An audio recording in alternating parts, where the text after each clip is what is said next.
জাপানি যুদ্ধজাহাজ প্রথমবার তাইওয়ান প্রণালীতে ঢুকে পড়ল। যুদ্ধবিরতির প্রস্তাব উড়িয়ে লেবাননে ফের হামলা ইসরায়েলের, হত হিজাবুল্লাহ ড্রোন বাহিনীর প্রধান। হিজাবুল্লাহর বিরুদ্ধে লড়াইয়ে অনড় ইসরায়েল, বন্ধু আমেরিকার যুদ্ধবিরতির প্রস্তাবও ওড়ালেন নেতানিয়াহু। আচমকায় দূরপাল্লার ক্ষেপণাস্ত্র পরীক্ষা, ভারত আমেরিকাকে লাল চোখ দেখাচ্ছে আগ্রাসী চীন। সুইজারল্যান্ডে প্রথমবার ব্যবহৃত হলো সুইসাইড পড, আত্মহত্যা 64 বছরের বৃদ্ধার, গ্রেপ্তার 4 জন।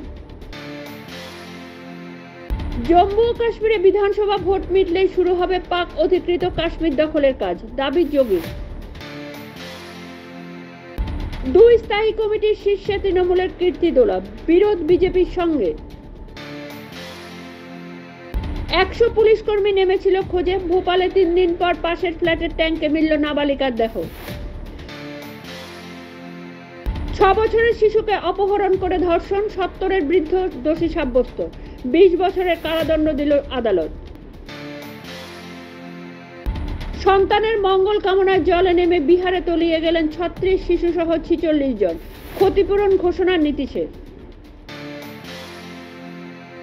স্কুলের মধ্যে 21 পড়ুয়াকে যৌন নিগ্রহ, অরুণাচল আসামির ফাঁসি সাজা ঘোষণা করল আদালত।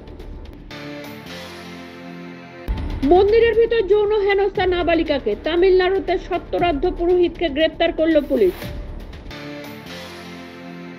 মানহানির মামলায় দোষী সাব্যস্ত উদ্ভব সেনার নেতা সঞ্জয় রাউত, কারাদণ্ডের পরে জামিনেও দিল কোর্ট।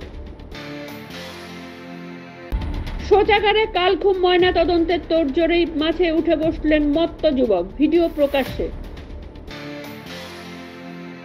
যখন তখন হতে পারে সাইবার হামলা, মাইক্রোসফট ব্যবহারকারীদের জন্য জারি কেন্দ্রের উপদেশনামা।